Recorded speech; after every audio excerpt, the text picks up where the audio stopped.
بسم الله الرحمن الرحيم. استخرت الله تعالى وتوكلت على الله وأطلب منك يا عم عبد الناصر أن تزوجني ابنتك الآنسة هدير البكر على كتاب الله وعلى سنة رسول الله وعلى الصداق المسمى بيننا، والله على ما أقول شهيد.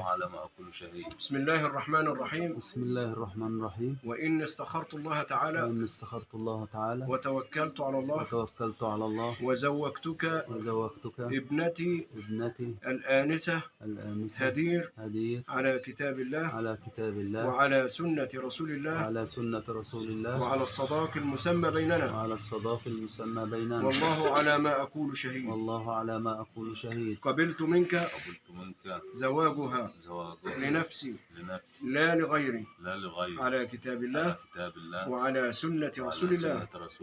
زوجتك إياها على كتاب الله وعلى سنة رسول الله والله على ما أقول شهيد. لهم إيه بقى؟ بارك الله لهما بارك عليهما وجمع بينهما في خير. بارك الله لهما بارك عليهما وجمع بينهما في خير. بارك الله لهما بارك عليهما وجمع بينهما في خير.